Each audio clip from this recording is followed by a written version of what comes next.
Hello everyone, তোমরা সবাই কেমন আছো? আশা করছি তোমরা সবাই অনেক ভালো আছো, আর আমিও কিন্তু অনেক অনেক ভালো আছি। তো এখন হচ্ছে বাজে সকাল 8টা। দেখো আমি রান্নাঘরে চলে এসেছি চা করতে। তোমাদের দাদাভাই যেহেতু শরীর খারাপ, তাই ও বাড়ি আছে, তাই ভাবলাম যে ওকে একটু চা করে দিই। নাহলে কিন্তু আমি এত সকালে চা খাই না, তাই ওর জন্যই চা করছিলাম। আর আমার শাশুড়ি মা আছে, উনিও চা খাবে, তাই ওনার জন্য আমি একটু চা করে নিচ্ছিলাম। তো তারপরে দেখো আমার চাটা হয়ে যেতে তারপরে এখন হচ্ছে আমি চলে এলাম আমাদের ঘরে। বিছানাটা যেহেতু সকালে তোলা হয়নি, ও ঘুমোচ্ছিল, তাই ভাবলাম যে এখন একটু বিছানাটা তুলে নিই। তো বিছানা তোলার জন্য আমি ঘরে চলে এসেছিলাম। ওটা এখন বাথরুমে গিয়েছে, সেই সুযোগে আমি ভাবলাম যে বিছানাটা একটু তুলে নিই। আর আমার ছেলে, জানো তো, আমি যতই বিছানা তুলি আমার ছেলে ততই শুধু হেঁটে হেঁটে নোংরা করে দেয়। সারাদিনে বিছানা গোছানো আমার কাজ, আর বিছানা ঘাঁটা হচ্ছে আমার ছেলের কাজ। আর দেখো এখন হচ্ছে বৃষ্টি হচ্ছে, তাই আমাদের চাদরটা এত নোংরা হয়েছে। আমাদের ঘর তো যেহেতু প্লাস্টার করাও নয়, এই চাদর নয়, আমাকে 2-4 দিন ছাড়াই পাল্টাতে হয়। তাই ভাবলাম যে এত স্যাঁত স্যাঁত করছিল বৃষ্টিতে, ভাবলাম যে চাদরটা একটু চেঞ্জ করে দিই। এই চাদরটা আমি তুলে দিলাম, তো এখানে এখন আমি একটা নতুন চাদর পেতে নেবো। আর দেখো যেই চাদরটা আমি এখন পাতবো, এই চাদরটা কিন্তু আমার মা আমাকে একটা জন্মদিনে গিফট করেছিল।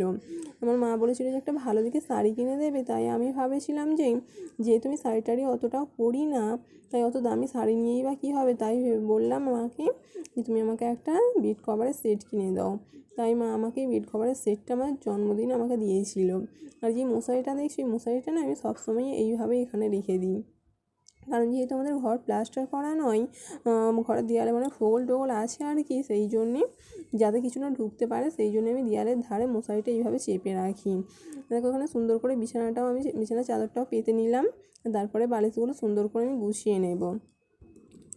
তারপরে দেখো আমার বিছানা গোছানো হয়ে গিয়েছিলো। তারপরে আমি চলে আসলাম রান্না করতে। আজকে যেহেতু বেশি কিছুই রান্না আমি করব না, আজকে আমার শাশুড়ি নিয়ে এসেছিলো মাছ, পোনা মাছ নিয়ে এসেছিলো। তোমাদের দাদাভাই যেহেতু শরীর খারাপ, ওষুধ খেতে হচ্ছে প্রচুর, তাই আজকে বলেছিল যে পোনা মাছ নিয়ে আসতে, পোনা মাছের ঝোল আর ভাত করতে। যেহেতু শরীর খারাপ, তাই বেশি কিছু খেতেও পারছে না, তাই ভাবলাম যে একরকমই রান্না করি। যে পোনা মাছ নিয়ে এসেছিলো, পোনা মাছ দিয়ে ঝিঙে দিয়ে আলু দিয়ে মানে ওই সব দিয়ে ঝোল করবো আর কি, তাই সেটাই আমি এখন এখানে করে নিচ্ছিলাম। তো তারপরে দেখো এখন হচ্ছে দুপুরবেলা। দেখো তোমাদের দাদাভাইকে খেতে দিয়েছে, আর হাতটা দেখো কীভাবে ফুলে আছে। আর ও ওইভাবেই হাত সবসময় উঁচু করেই থাকে, আর ওই এক হাতে খায় আর কি। তারপরে দেখো এখন হচ্ছে সন্ধ্যেবেলা। আমার ছেলের জন্য আমি করেছিলাম ম্যাগি। ও যেহেতু ম্যাগি খেতে ভালোবাসে, তাই ওর জন্য ম্যাগি করেছিলাম। ওকে বলছিলাম যে দুধ খেতে, ও বললো যে না, আমাকে ম্যাগিই করে দিতে, আমি ম্যাগিই খাবো।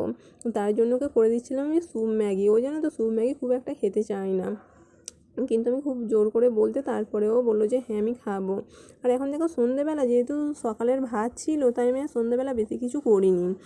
তোমার দাদাভাইকে দেখো ডিম আর আলু আমি ভেজে দিয়েছিলাম একসাথে, আরও সেটাই এখন ভাত দিয়ে খাচ্ছিল। তো আজকে এই পর্যন্ত, দেখাবে পরবর্তী একটা নতুন ব্লগে। টাটা।